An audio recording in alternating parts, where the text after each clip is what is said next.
Welcome back to my channel. Now in this video, we will be going through the Primary 5 Science End of Year Exam 2021 paper from Eunos Primary School. Now let's get started. So let's take a look at the first question. Now I will assume you have the paper with you, and if you do not have the paper with you, simply pause the video before I start going through the questions, try it out, and then play the video again to get to the solution.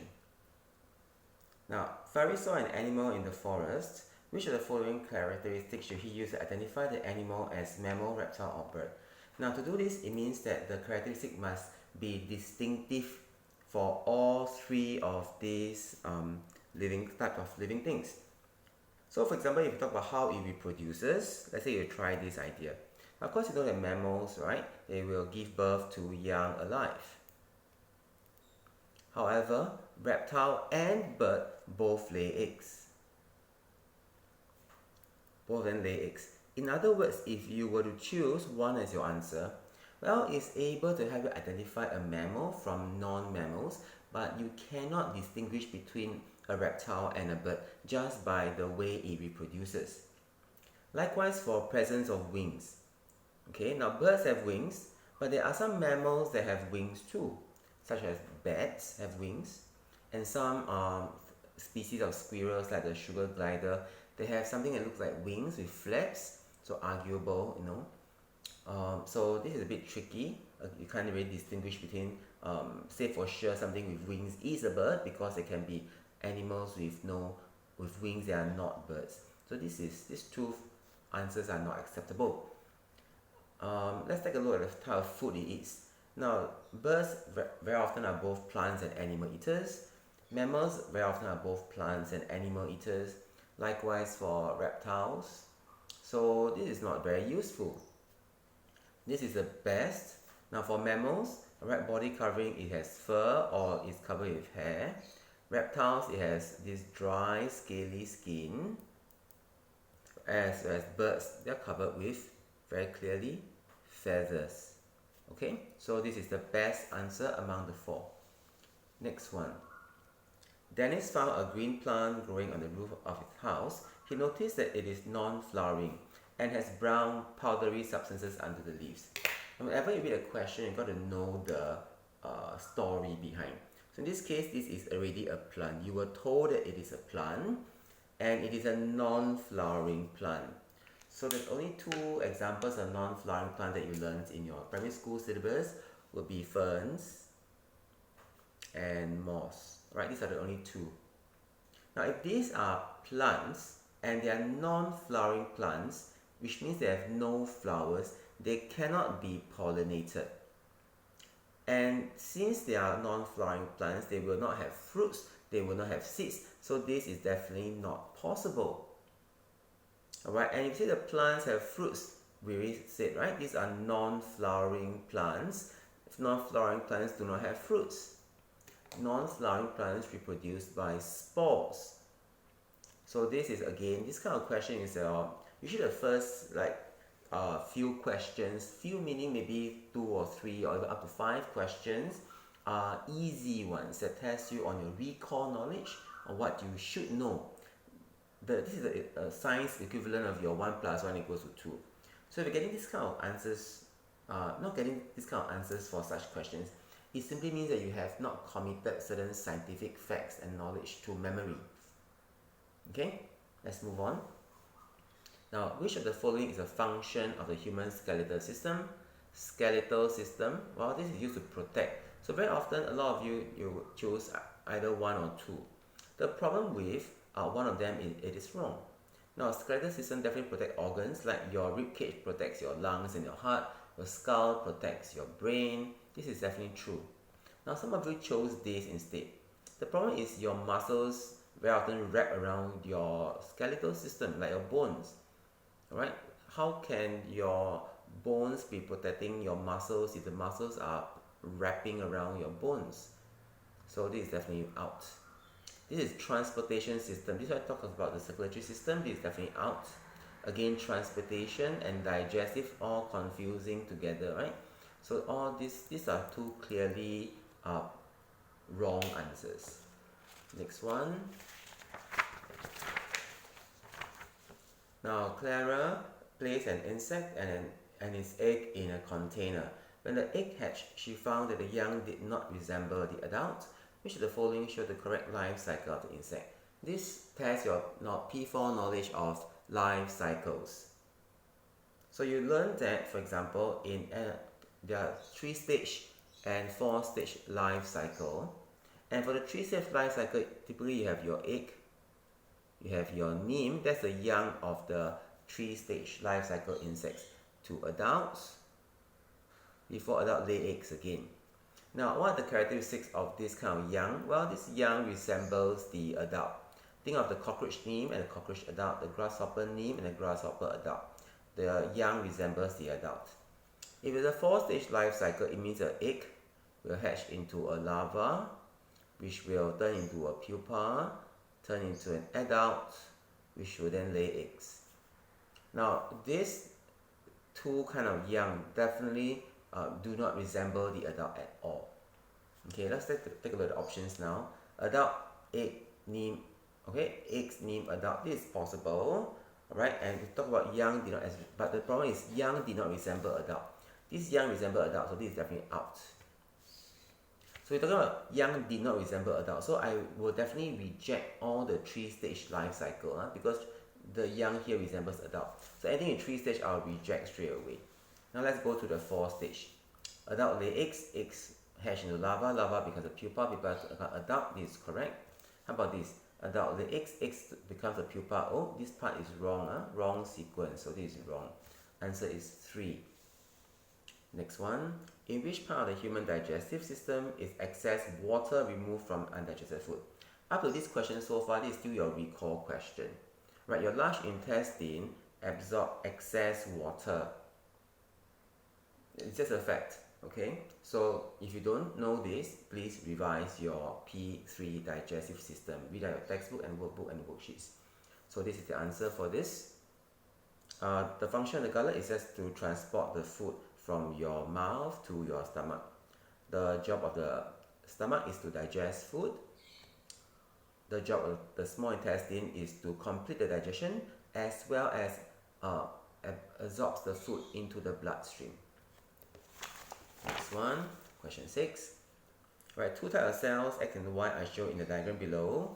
So clearly it's a plant cell, it's an animal cell because it has cell wall, no cell wall. It has chloroplasts. These are the chloroplasts, the green stuff that is used to trap light to make food. There's no chloroplast. So if I know it's a plant cell, then of course I know X makes its own food. This one does not. This is correct. All cells will have cytoplasm. So when you say plant X does not have cytoplasm, this is wrong. All cells have cell membrane. So when you say that one cell has cell membrane, the other does not, this is clearly wrong fact. This one says cell X has 2 cell wall. There are no plant cells with 2 cell wall. This is again wrong. Alright, in this case, right, the outer layer here, this one is the cell wall. And this inner layer here, this part, this is your cell membrane. Now let's go on to question 7. The diagram shows the parts of the reproductive system of a plant and a human. Based on the diagram, which part of the flower has a similar function as Y? Now, you must first know what is Y, right? This is part of the female reproductive system. This whole thing is a female reproductive system. If it's a female reproductive system, you must reject all the male parts from the plant. This is the male part. This is the anther.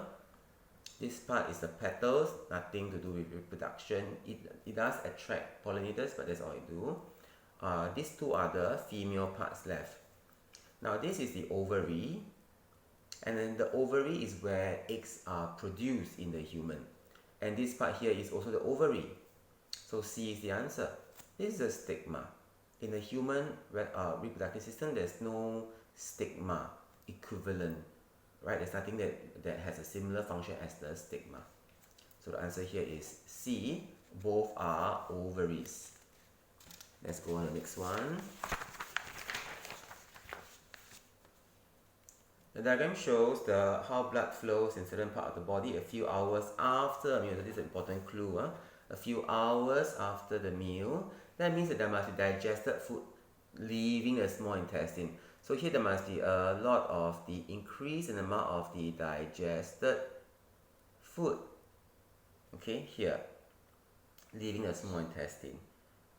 Now, which of the following about blood vessels A and B are correct? And so what comes from the lungs? The lungs will be taking your oxygen, right? So here will be increased amount of the oxygen, increased amount of oxygen.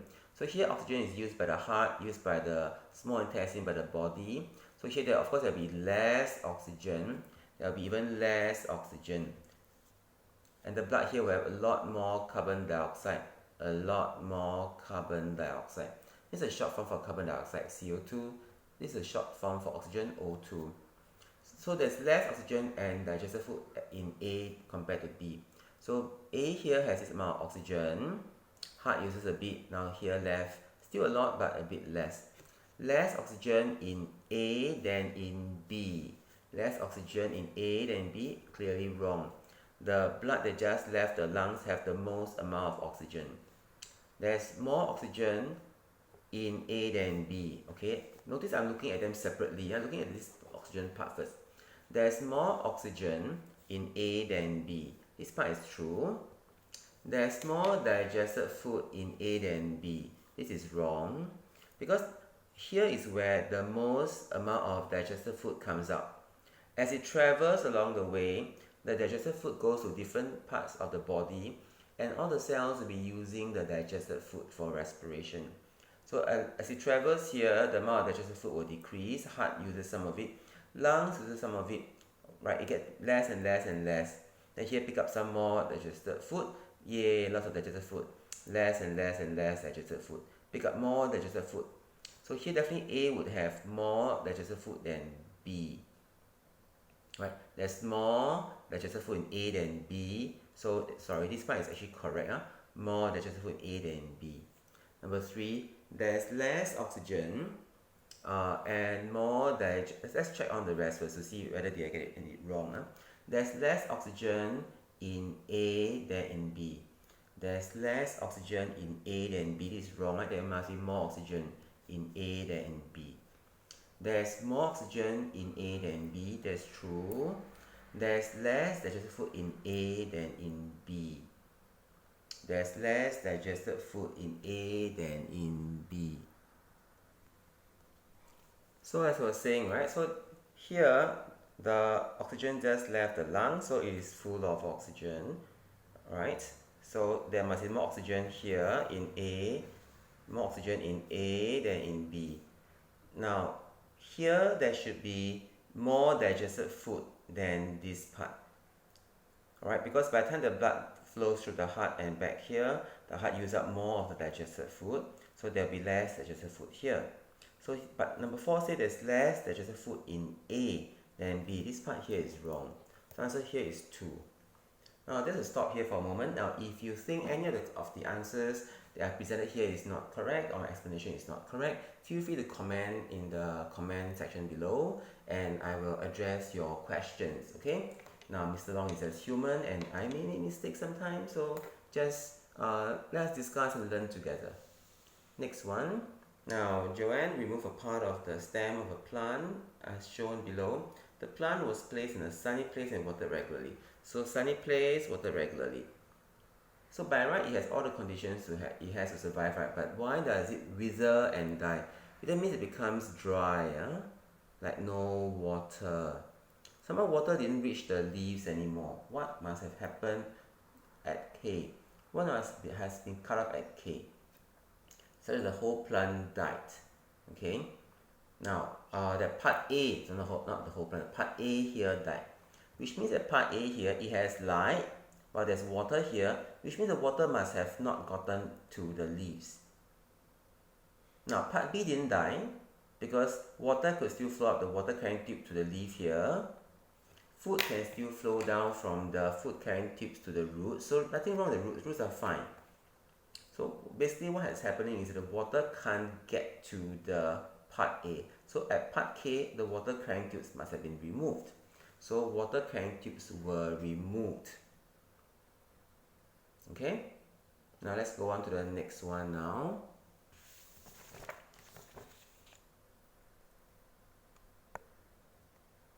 Now the picture shows a part of plant R. The stem of plant R is weak and it grows around the stick. Which one of the following is the best reason for plant R to grow is stem around the stick? Now of course you know that this is a weak stem plant. And for weak stem plant, they need to grow high up in order to trap light to make food, trap more light to make food. So this is the best possible answer because they want to trap as much light as possible. Now some of you may choose this. It allows plant R to grow taller, and there's nothing wrong with this, you know. The stick does allow the plant to grow taller, but the question is, what is the reason? Why must it grow taller? What's the best reason for R to grow its stem around it? It wants to grow taller so it can get as much light as possible. So comparing between these two, this is the better answer. Okay, now next one. A fruit was cut open as shown, and then you see a lot of small seeds. And those seeds develop from ovules. And it's a brightly colored fruit, fleshy fruit. This means that animals must have been drawn to it. Animals must have eaten this, swallowed the seed, passed it out, or spat it out. So then, therefore, we can see that using this information, we can answer the question. Ovary becomes a fruit. That is true. Ovary, after pollination and fertilization, ovary becomes a fruit.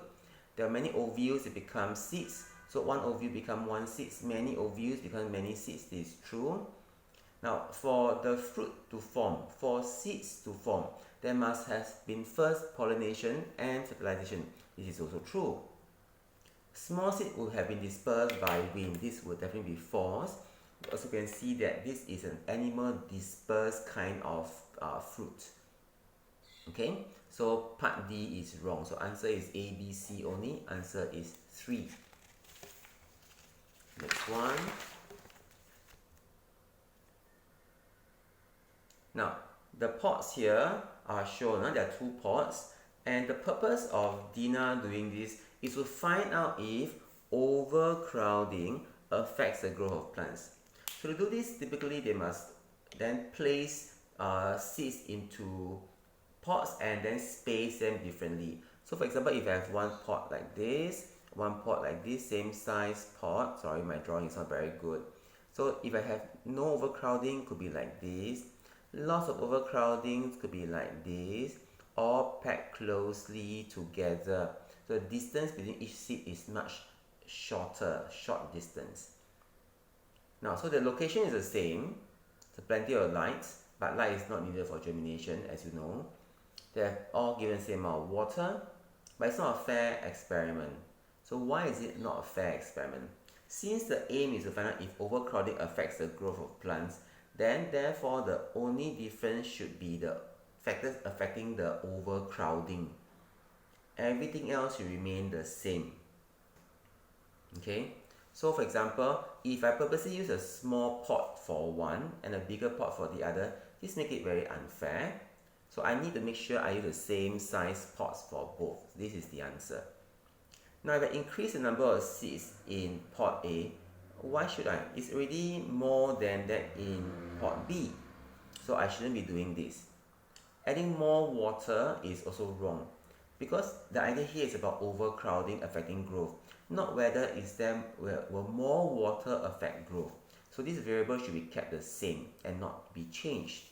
Place pot A in the fridge and pot B in open field. This is of course wrong. This will change the amount of heat, or change the level of the warmth the different seeds receive. This will change the temperature of the surroundings. As you know, for germination, warmth, oxygen, and water affects the germination process. So all these 3 actually should remain unchanged. Alright, so that is also wrong. Next one. You're very lucky to receive this question. It's a recall question. Now when you see fruits with stiff hair, and even zoom in to show what does a stiff hair, how does a stiff hair looks like. So this tells you that this one hooks onto like the hair or the fur of animals. Therefore, this kind of fruit is dispersed by animals. Right, that's the answer for this. Next one. Melody placed a leaf from a certain type of water plant into a beaker of hot water. Alright, So typically you know that the stomata are found mostly on the underside of leaf. But that's not true for all plants. Now in this particular plant, the stomata are found mainly on the upper side and fewer on the lower side. How do you know there are more stomata here? Go ahead and see the air bubbles. Stomata is like it's just some opening in the leaves that allow the gaseous exchange. I repeat, stomata allows for gaseous exchange. So when there are a lot more stomata, you will find a lot more bubbles. Fewer stomata, fewer bubbles. Now you should observe that the small bubbles of air appeared almost immediately and started to escape from both the upper and lower surfaces. This tells you, number one, there are stomata on both upper and lower surface of the leaf. Number two, there are more stomata on the upper surface compared to the lower surface. So, alright, let's take a look at which of the statement here correctly explains what she observed. So for question 14, the option here is definitely correct. There are more stomata on the upper surface than on the lower surface. That's why there are more bubbles observed on the upper surface than the lower surface. This is true. Why are the other wrong? This number 3 is the exact opposite of number 4. Number 3 says there are more stomata on the lower surface of the leaf. If that's true, then I should see more bubbles here, which is not the observation. This does not match the observation from the diagram. More air bubbles from the hot water get trapped on the lower surface. Now these two ideas are wrong. The bubbles do not come from the hot water. The bubbles come from the air that's already present in the stomata. What the hot water does is just to force this air in the stomata to expand and then to escape from the leaves. That's all. So if you choose any of these two phrases here are ridiculous statements that we should understand. Hey, that's wrong. Okay, hot waters don't have these air bubbles. Next one, question 15. Okay, I will stop here for this video. This is the first part of this video on the life science question. Take a break and then watch the second part, which should be on the physical science. All the best.